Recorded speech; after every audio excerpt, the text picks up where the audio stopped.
Gente querida, fevereiro chegou e, conforme prometido, nosso encontro marcado aqui pelo canal do Aprova está no ar. Que privilégio! A gente pode construir conhecimento e cidadania juntos, de quebra melhorar nossa performance em vestibulares, processos seletivos, concursos, ou ajudar alguém que a gente conhece e quer bem a melhorar essa performance, hein? Olha, solidariedade intergeracional, solidariedade comum aí, muito necessária em termos contemporâneos, né? E sabe, mais uma coisa que eu vou te dizer antes da gente começar nossa abordagem quentinha, fresquinha aqui, conforme a sua metáfora. Se você ainda não se inscreveu e ativou as notificações, faça isso, porque toda semana tem vários conteúdos fresquinhos, quentinhos aqui no canal.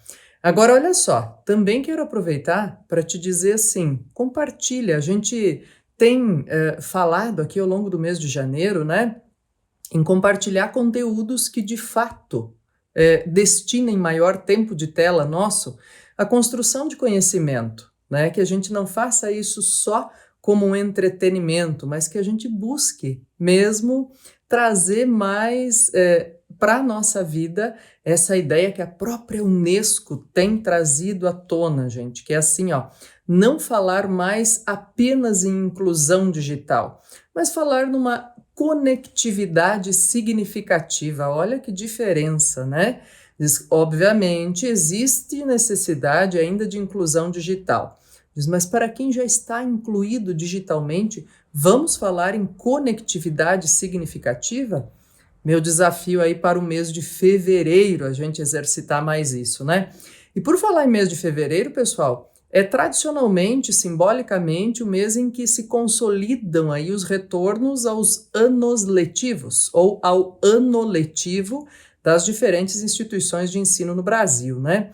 E por isso, a gente vai abordar hoje dois aspectos fundamentais. Um deles, relacionado a essa novidade bombástica da inteligência artificial trazida à tona na última semana, e vai também trabalhar ainda uma vez com agora a aplicabilidade e a necessidade de corresponsabilização sobre a lei que proíbe o uso de aparelhos celulares no Brasil nas escolas, né, nas aulas, especificamente, também nos horários de intervalo e tudo isso. Bom, dois pontos fundamentais, né, gente? Essa ideia de retorno de ano letivo com ano letivo novo, né, mas com problemas antigos, e essa ideia de inteligência artificial. Vamos dar mais um passinho juntos, vamos construir conhecimento por aqui, com tempo em tela dedicado a isso. Vamos lá? Olha, primeira coisa, gente, já falei da Unesco, dessa ideia de conectividade significativa. Vamos trabalhar, antes de tudo e mais nada, com esse retorno de ano letivo e essa ideia de problemas antigos, né? Nos links que eu estou deixando aí para você, é uma curiosidade, mas é um complemento importantíssimo, gente, necessário, porque, olha só, eu estou deixando um texto da Roseli Saião, publicado em 2007. É isso mesmo que você está ouvindo, 2007. Esse texto virou questão de prova, virou proposta de redação em vestibular, gente, na época, né, de 2007 para 2008, porque o que se discutia na época? Nossa, mesma coisa, proibição do uso de aparelhos celulares nas escolas. Então, eu sempre digo que aqui a nossa abordagem, gente, não vai simplesmente recortar o que está acontecendo agora, como se isso fosse estanque, né? A gente sempre olha para o percurso já transcorrido e para projeções, é assim que a gente faz uma boa análise. Então, naquele momento, a discussão era justamente assim, dizer, puxa vida, será que as famílias ou os pais, né, sucumbiram a essa ação ou a essa situação e não vão conseguir regular isso? E aí a questão, na época, eu lembro que numa das situações em que a gente discutiu esse texto, veio à tona assim, o que significa sucumbir? Gente querida, esse é um primeiro indício de que a gente precisa, de fato, dar mais atenção ao que está lendo, ao que está consumindo, para entender que construção de conteúdo também se faz com vocabulário produtivo. E não é nenhuma vergonha não saber o que significa sucumbir. Que significa, de fato, né, gente, perder, ser derrotado por, né? Então, diz assim, escuta, tem algum problema não saber? Não, não tem problema. A gente já identifica o hiato. Mas construção de conhecimento é também isso, construção de vocabulário. Então a gente percebe e diz, opa, peraí, eu preciso subir esse degrau, né? E em relação à discussão, gente, na época, a gente nem tinha essa quantidade, essa profusão de smartphones, tablets e tudo isso que tem à disposição hoje e que foi, de certa maneira, aí, super, não só super saturado, mas de um jeito assim, impelido de maneira explosiva pela pandemia em 2020. A gente não pode deixar de salientar isso em relação a aspectos educacionais, né? Naquela época, a ideia da proibição era pelas distrações com joguinhos. Joguinho da cobrinha, sabe? Porque a gente ainda não tinha essa profusão de coisas. Já havia alguns telefones com câmera fotográfica um pouco melhor, mas bem poucos. E o que aconteceu é que na década seguinte, de 2008 a 2018, os estados foram promovendo legislações específicas de proibição ou de uso apenas em ambiente para fins pedagógicos e outras questões. Bem, como é de conhecimento nosso, em 2020 as coisas mudaram e a nossa relação com as telas também, né? E para que se recupere essa autonomia em relação às telas, agora há essa aplicação necessária da lei federal em relação à proibição, ao banimento do uso de telefones celulares das escolas. É claro, pessoal, eu falei de corresponsabilidade, porque não tem a ver apenas com a ação do professor ou a ação da escola, mas tem a ver com a ação da família. Já trouxe aqui em outros momentos, outras discussões, pesquisas feitas revelam que a maioria dos pais e responsáveis por crianças e adolescentes apoiam o banimento. Existem vários, vamos dizer assim, pensadores a respeito do tema, né? Gente que pesquisa o tema, discutindo vantagens e desvantagens, e existem números, gente, trazidos pela Unesco. Então vejam essa recomendação do banimento dos aparelhos celulares ou do banimento do uso de telas como intermediadoras da aprendizagem escolar na sala de aula presencial é uma recomendação da Unesco. Então, quer dizer, não é do nada, não é achismo, não é experimentalismo, né? E eu sempre faço questão de trazer aqui, pessoal, de novo, a ideia da linha do tempo, né?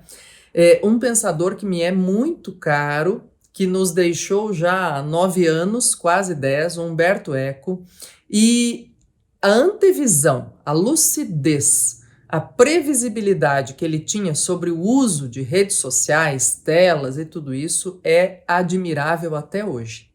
E lá do alto dos mais de 80 anos, ele destacava, dizendo assim, escuta, a gente está aprendendo, é diferente de outros aprendizados, que a gente aprende na vida adulta e depois repassa, né?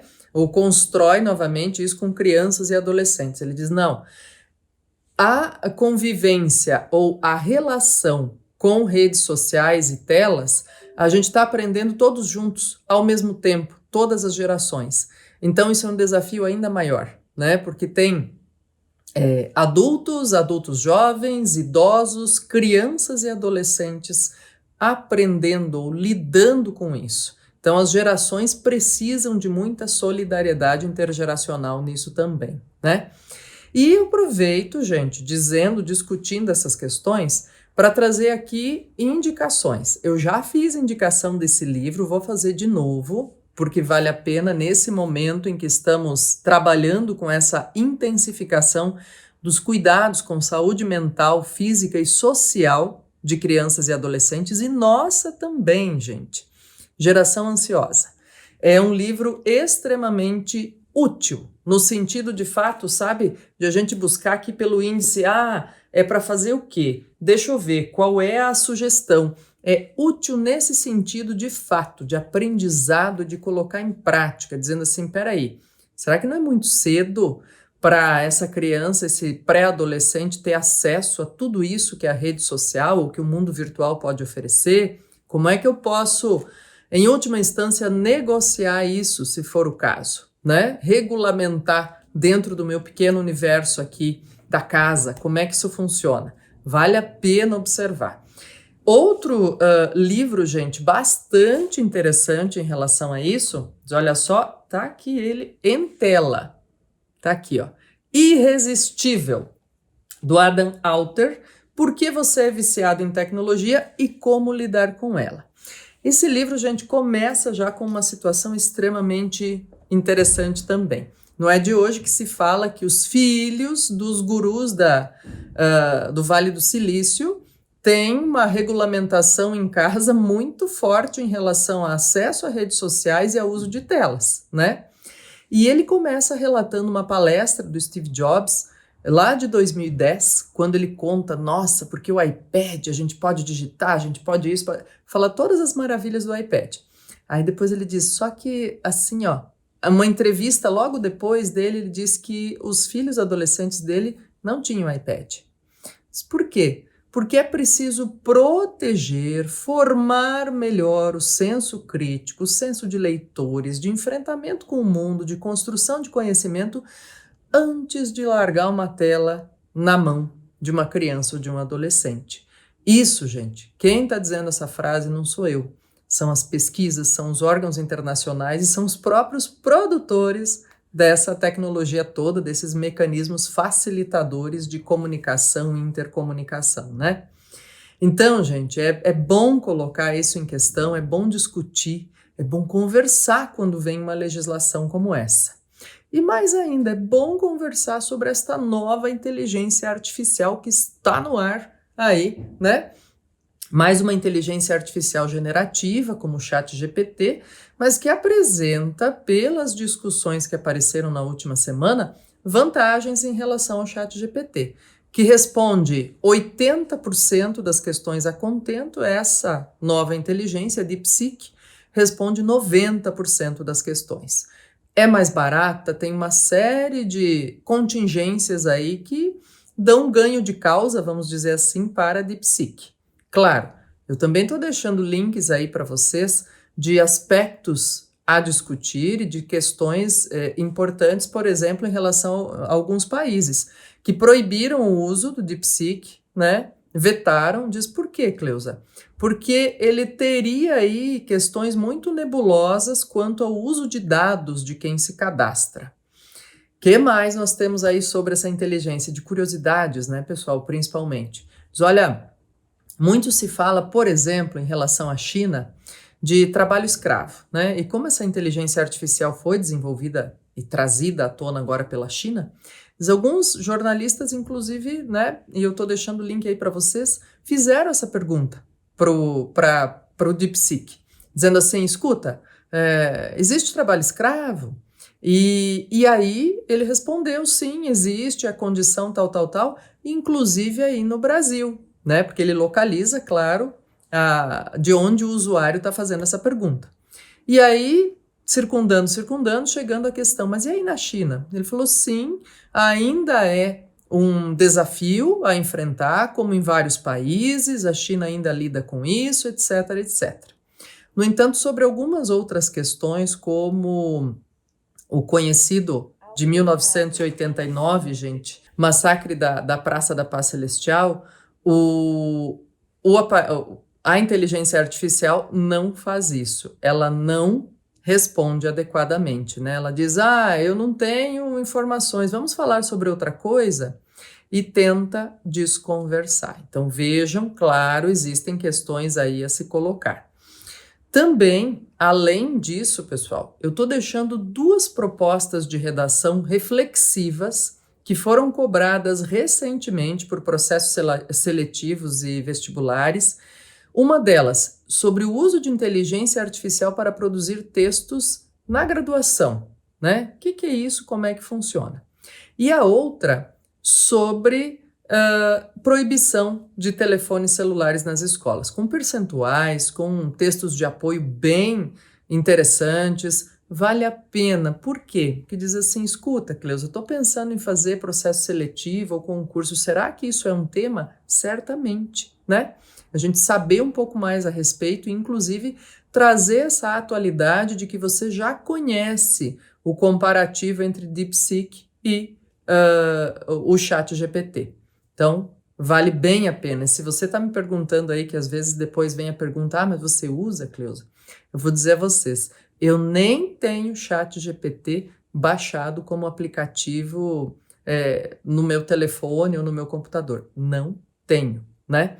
Diz, você é contra? Não, mas sou sempre uma pessoa muito cautelosa. Acho que a gente ter cautela com as novidades é sempre muito importante. Não é estar fechado a novidades, mas ter cautela, pensar um pouquinho, conhecer melhor, ter curiosidade assistida, sabe? E pensar justamente naquilo que a própria Unesco traz para nós. Diz, olha só, vamos pensar em conectividade significativa? Meu desafio aí para o nosso mês de fevereiro, de retorno ao ano letivo. Um grande abraço a você. Nos encontramos por aqui na próxima segunda-feira. Bons estudos, bom trabalho, excelente primeira semana de fevereiro. Tchau, tchau.